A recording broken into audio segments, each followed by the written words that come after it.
This is a graphics card, but you already knew that. My name's Elijah, which you didn't ask for, but I love using older computer hardware and building awesome budget gaming PCs. Today we're taking a look at this budget graphics card and seeing if it's the best option for the price. This is the RX 580 8GB, not to be confused with the RX 580 2048 SP version. That one is more like an RX 480. This GPU was released back in 2017 with an MSRP of $229. Luckily in 2024, it can be had for around $70 on the used market. The model I have is the XFX version, and I got pretty lucky and found a great deal on my Facebook marketplace, and I only paid $20. Round of applause for that deal.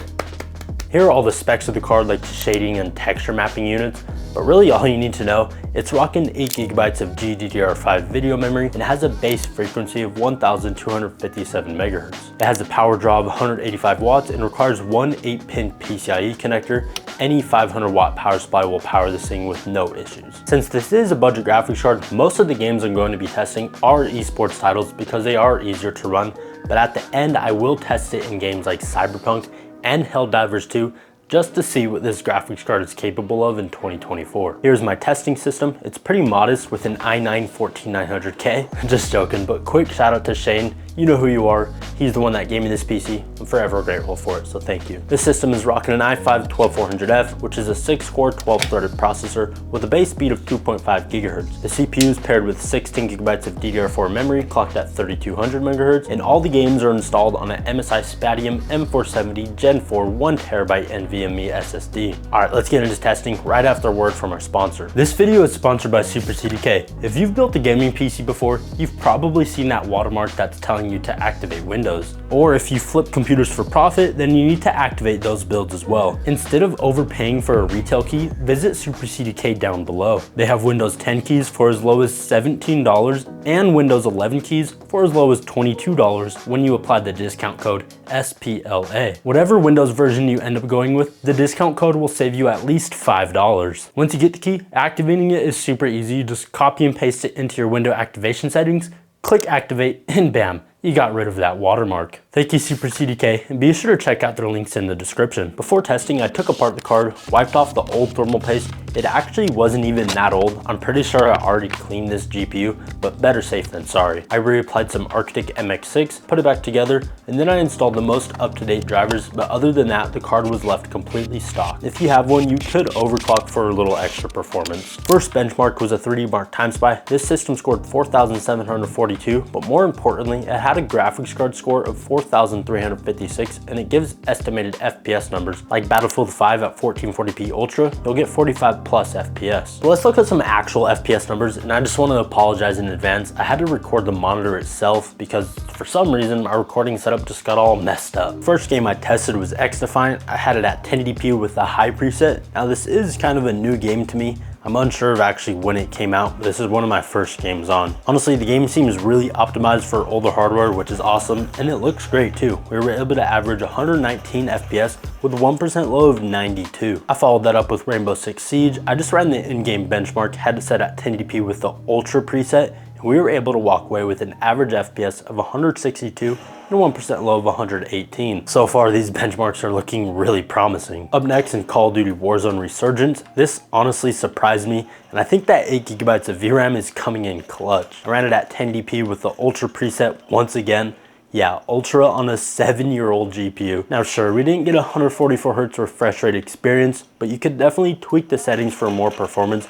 But with these settings, we were able to average 70 FPS and 1% low of 27. Now in GTA 5, it's known to run bad past 144 FPS, so I left VSync on. I had it set at 1080p with the high settings. Literally everything was set to very high, even the grass quality. And then I toggled on all the advanced graphics settings. With that, we were able to average 78 FPS with a 1% low of 61. It was a very smooth experience. Now in Apex Legends, this game is also pretty optimized for older hardware. I ran it at 1080p with high settings, even on those little shadow and lighting options. Literally everything was set to high, and we were able to average 90 FPS with a 1% low of 61. This was also a very smooth experience, especially since the 1% lows were still above 60 FPS. Now for our last easier to run title before we check out Cyberpunk and Helldivers 2. Of course I had to run Fortnite. I had it set at 1080p with DirectX 12. I just ran at pro settings with 100% 3D res scale, far view distance, and everything else was set to low.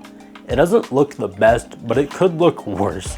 The 100% 3D res scale is really helping keep the quality up. These FPS numbers, they also depend on which CPU you have, but we were able to average 128 FPS with a 1% low of 92. And yes, you can definitely switch it in performance mode, but you really don't need to. You will average more FPS, but that'll just open up more room for lower 1% lows. And like I said, it really depends on which CPU you have. Now for those harder to run games, I hope this little graphics card survives. I first tested Cyberpunk 2077. I just want to say I'm really surprised with this game. When it first came out, one, there was so many bugs, and two, it was just so unoptimized, but now it's pretty good. I ran it at 1080p with the high preset, just ran the in-game benchmark, and we didn't get over 60 FPS, but honestly, it was pretty smooth, and in my opinion, I would say this is playable. We averaged 49 FPS with a 1% low of 38. Up next in Helldivers 2, I ran it at 1080p with the medium preset, and I tried it with high settings, but it was just a little too stuttery for my liking. It's kind of the same situation as Cyberpunk. It's not above that 60 FPS mark, which would be ideal, but it was still pretty smooth, and the average and 1% lows were even closer together than Cyberpunk. We got an average FPS of 38 with 1% low of 34. Now those FPS numbers are getting kind of low, but as I said, it was pretty smooth. The game still looked great because it was at medium settings, and I would consider this a playable experience. What do you think? Not gonna lie, this little graphics card surprised me. I wasn't expecting it to give this good of performance,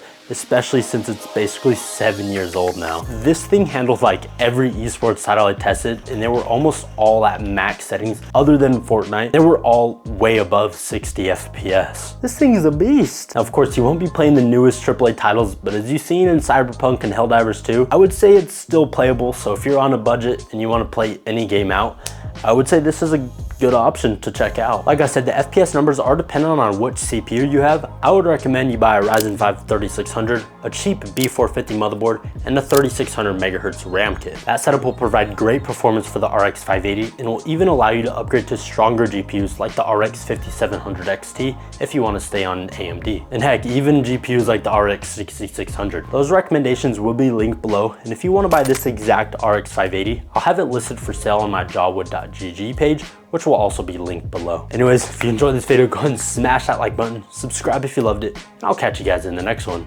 Peace.